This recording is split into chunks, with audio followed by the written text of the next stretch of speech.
शिमग्याआधीच वैशाख वणवा. गेले 2 ते 3 दिवस सकाळी 9 वाजल्यापासून उन्हाचे चटके सोसणाऱ्या ठाणेकरांसाठी बुधवार 26 जानेवारीचा दिवस अधिक तापदायी ठरला.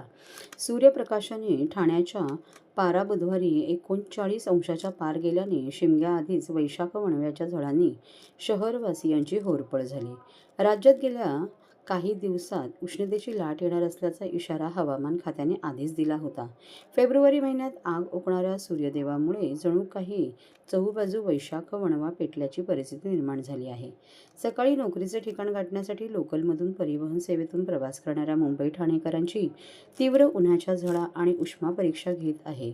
आपल्याकडे साधारण होळीचा सण झाल्यानंतर उन्हाचे तीव्र चटके बसायला सुरुवात होतात. मात्र यंदा अचानक थंडीचा महिना गायब झाल्यानंतर वैशाख उजाडल्यागत कडक उन्हाचे चटके मुंबई, ठाणे, पालघर, रायगडवासियांची अंगकाती भाजून काढत आहे. टोलेजंगी टॉवर संस्कृती मेट्रो प्रकल्पासारखी अनेक विकासकामे यामुळे ठाणे शहरातील नैसर्गिक संपदा लोप पावत चालली आहे.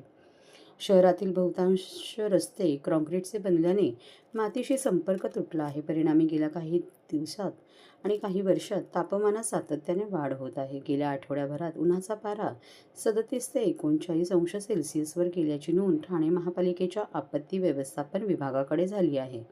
उन्हाचा कडाका वाढल्याने नागरिकांच्या दैनंदिन कामाच्या वेळा देखील बदलल्या आहेत.